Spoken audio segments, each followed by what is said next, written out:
thought it was great. That was Melting Pot by Blue Mink. And just before he comes on, let's just play a little jinglet from one of our sponsors. Get your engines revved up. Smart Detail. We thrive on excellence. We are a mobile valeting detailing company with everything required to bring your car to a fabulous finish, whether it be at your home or workplace. With over 10 years of professional detailing experience, we have everything to suit your budget. Contact us today at www.smartdetailuk.co.uk or call 0779 723 193. Smart Detail. We were born to detail. There you go. Go and check them out. Born to Detail. Born to Detail. Hey, that trap could have been perfect. A great big melting pot. Good morning, Jacob, my friend. Hey? Good morning, my brother. Yeah, good morning, my neighbour. Hey, F you. Yes. Good morning, my neighbour. How you doing, my feather friend? You all right? I'm good. I'm really excited, actually, today, because we're going to be doing something that is really, really close to my heart. Basically, we're going to be making a white glove that I used to sell actually nationwide.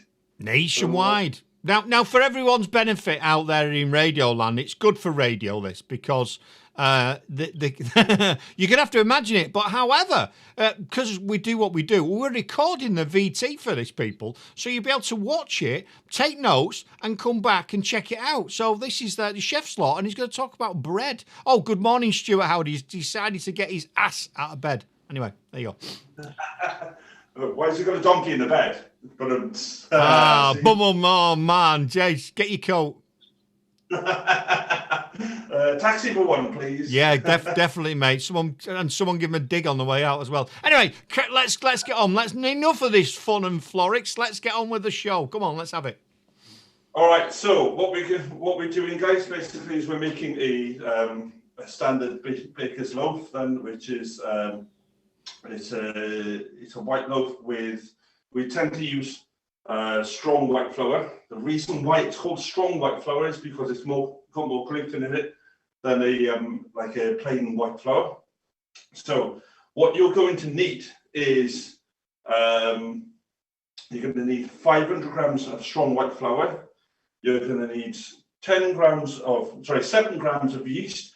Normally you can get those 7 grams sachets in the supermarket. They always come in 7 grams. It's a perfect weight for yeast base for dried yeast. Then you're going to need 400 grams of warm water. What I tend to do is I do 50% hot, 50% cold, so 200 and 200.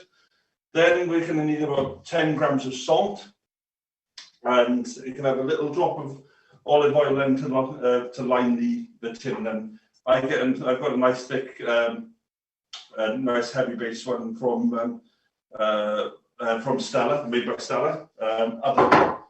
Other makes are available, obviously, and basically there's 2 proving processes where we allow the yeast to do its thing. So I'm going to take you through those two then as well. I'm kind of shrinking it all down as much as I can, almost in a Blue Peter style.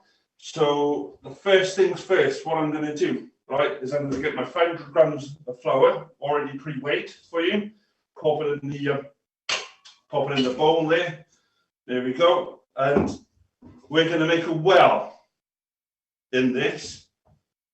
And the reason why we do that is so that we can pop the next thing basically is we're going to be putting the water with the yeast then that we've already creamed into the water then.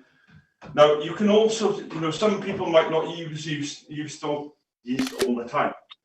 So a good way to tell whether the yeast is still alive is basically let it settle, mix it and let it settle for about 15 minutes. If it's still alive, then you'll get bubbles coming from it. Basically, I would recommend leaving it for a while before you incorporate it into the bread, into the bread dough mix, because you won't know otherwise whether that yeast is going to work, and you're going to waste all that time. This way, if your yeast is gone, dead, whatever, you can just pour it down the drain or pour it down the sink and get some more, basically, before you go messing anything else up then. So, right, here's what we're going to do. This is really important.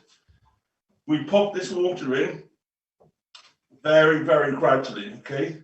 You don't want to flood it, because basically what the gradual inclusion of the water does, it allows the flour to soak it in.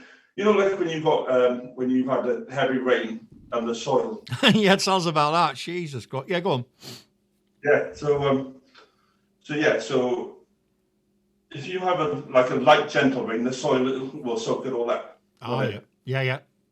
Whereas if it just comes down like proper Welsh style, then you can have more. Then you can have that flooding then basically. So I'm just adding it gradually in. Brilliant, this, mate. Live making a loaf of bread. You know, I mean, you can't get any better than that, can you? He's just mixing that in a minute, and that's what the idea of the chef slot is because we want you cooking. We want you getting your hands into some food and making your own fresh products and giving yourself some good nutrients into your body. But yeah, it's brilliant, mate. Brilliant. So this and that nutrient bit I'll come on to next. Then once I've got everything, sort of got this all mixed in, because then I'll show you what happens then after we've done the first proof. Cool. So what we'll do is while you're doing that, when you're ready, we'll play a track and then we'll come back while you go and get your other shizzle. How's that? Yeah, let's do that. Yeah. Right. We're going to let Jacob carry on doing mixing. He's mixing and we'll come straight back because you know the score. We'll play a track and he'll take us through the next bit. Otherwise, we don't just want to watch him and listen to him with his spoon in his